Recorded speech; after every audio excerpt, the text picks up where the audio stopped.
আজকে এসএসসির চাকরিহারা শিক্ষকদের একটা আন্দোলন ছিল পূর্ব ঘোষিত। গতকাল সেটা তারা প্রেস কনফারেন্স করে জানিয়েছিলেন যে তাদের যে দাবি ওয়েমারের মিরর ইমেজ সেটা ওয়েবসাইটে প্রকাশ করা এবং যোগ্য অযোগ্যের তালিকা প্রকাশ করা, এই দাবিকে কেন্দ্র করে তারা আজকে শিয়ালদাতে জমায়েত হয়ে সেখান থেকে অর্ধনগ্ন অর্থাৎ ওপরের জামাটা পুরুষদের খোলা থাকবে সেই অবস্থায় তারা মিছিল করে নবান্ন পর্যন্ত যাবেন, মুখ্যমন্ত্রীর সঙ্গে দেখা করবেন। এইটা ছিল তাদের আজকে কর্মসূচি।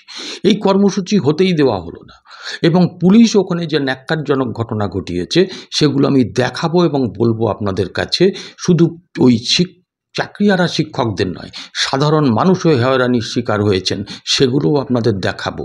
এবং এই সমস্যার সমাধানে আমাদের গতকাল প্রধানমন্ত্রী এই রাজ্যে এসে যে কথা বলেছিলেন তার জন্য আজকে মানুষের যে কিছু প্রশ্ন আছে সেই প্রশ্নগুলোও আমি রাখবো আমার এই সংক্ষিপ্ত ভিডিওতে।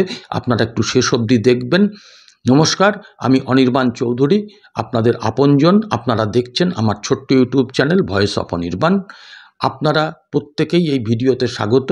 আমার এই নাতিদীর্ঘ ভিডিও আপনারা একটু দেখবেন। এই ভিডিওটা করা আমি কিছু সত্য ঘটনা তুলে ধরবো, কিছু স্পষ্ট কথা বলবো এবং একটা প্রতিবাদ আমি করব এবং মানুষের কাছে আমার একটা অ্যাপিল থাকবে। দেখুন, বিষয়টা হচ্ছে আজকে চাকরিহারা শিক্ষকদের যে কর্মসূচি ছিল সেই কর্মসূচির অনুযায়ী আজকে 11টায় ওখানে জমায়েত হওয়ার কথা, তার বহু আগে পুলিশ চলে এসছে এবং পুলিশ এসে ওখানে মাইকে প্রথম ঘোষণা করে। কি ঘোষণা করে একটু শুনে নিন। এখানে কোনো জমায়েতের পারমিশন নেই। যদি আপনারা অযথা জমায়েত করেন তাহলে আইনানুগ ব্যবস্থা নিতে আমরা বাধ্য থাকব। শুনলেন, অর্থাৎ পুলিশের কথা অনুযায়ী যে চাকরিহারা, যাদের চাকরি চুরি গেছে, যারা নিজেদের যোগ্য বলে দাবি করছেন, তারা তাদের হারানো চাকরি ফেরতের জন্য মুখ্যমন্ত্রীর কাছে যাবেন বলে যে একত্রিত হওয়ার একটা সিদ্ধান্ত নিয়েছিলেন সেটা বেআইনি, কারণ তাতে পুলিশের অনুমতি থাকে না। তাহলে কি আমরা এটা ধরে নেব যে পুলিশের অনুমতি থাকে চাকরি চোরদের ব্যাপারে?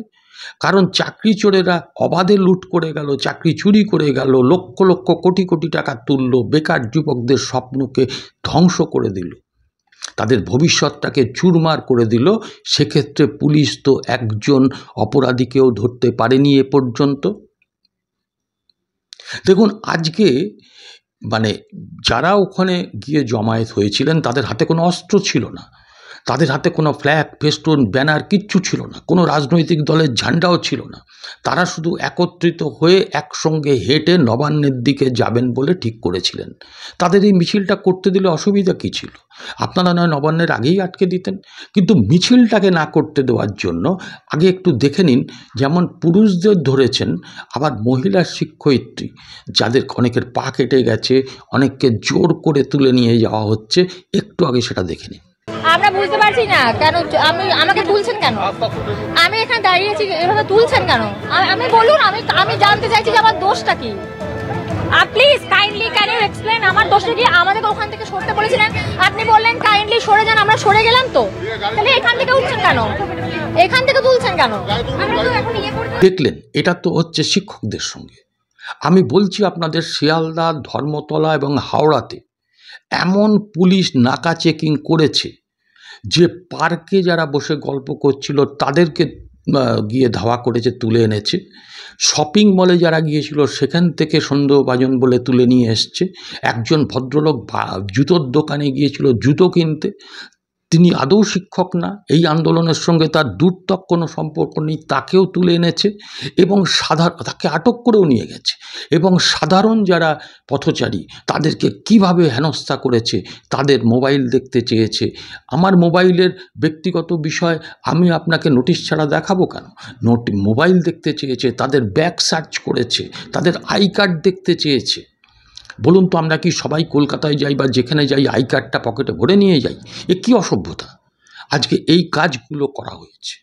স্টেশনে দাঁড়িয়ে আছে ট্রেন ধরার জন্য, তাকে পর্যন্ত ওখান থেকে তুলে এনেছে। মানুষের পরিকল্পিত কাজটাকে নষ্ট করেছে। সাধারণ মানুষ যাদের সঙ্গে দূর তক এই আন্দোলনের কোনো সম্পর্ক নেই, তাদেরকে আজকে এইভাবে হেকল করার অর্থটা কী? আজকে রাজ্যে যখন জঙ্গি লুকিয়ে থাকে, এখানে জঙ্গিদের আস্তানাটা গড়ে তোলে, জঙ্গিদের প্রসারটা বাড়াতে থাকে, তখন এই রাজ্যের গোয়েন্দা, এই রাজ্যের পুলিশদের কি ভূমিকা থাকে? আমরা তো দুটোকে সম্প্রতি দেখেছি যে এখানকার জঙ্গিদের ধরে নিয়ে গেছে অন্য রাজ্যের পুলিশ এসে। লজ্জা করে না? এখানে আজকে মদ সাট্টা জুয়ার যে ঠেকগুলো গড়ে উঠছে পুলিশের চোখের সামনে, সেগুলো চলছে, পুলিশের কোনো অ্যাকশান নেই। আজকে গণতান্ত্রিক আন্দোলন করতে গেলে পুলিশের এইভাবে নির্মম অত্যাচার, আমি অত্যাচারই বলবো, এটা তো অত্যাচার।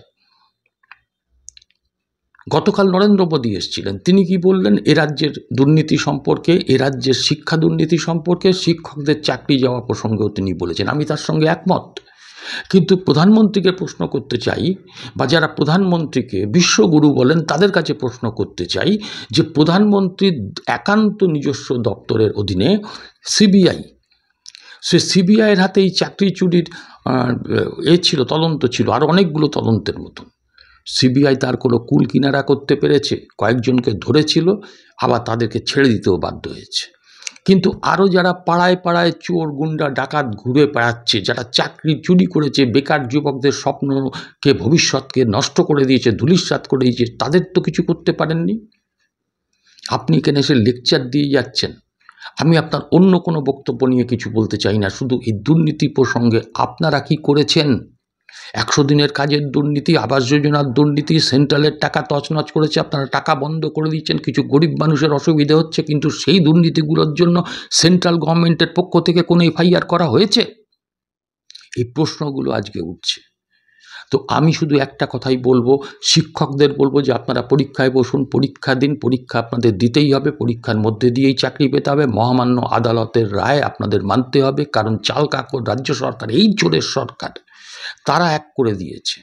আজকে নতুন করে নোটিফিকেশান করছে, আবার ফাঁক রেখে দিচ্ছে মামলা করার, আসলে চাকরি দেওয়ার ওনার কোনো ইচ্ছা নেই। আর সাধারণ মানুষ এবং বিরোধী দলগুলোকে বলবো শীত ঘুম ছেড়ে এই শিক্ষকদের এই প্রতিবাদে সামিল হন।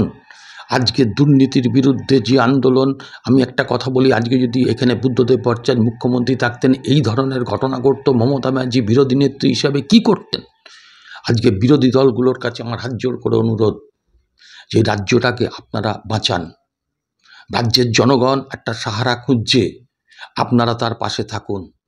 পশ্চিমবঙ্গকে আজকে একটা অন্ধকার গহ্বরের মধ্যে ফেলে দিতে চাইছে এই সরকার, তার জন্য আপনারা প্রতিরোধ গড়ে তুলুন, প্রতিবাদে নামুন, সাধারণ মানুষকে সঙ্গে নিন।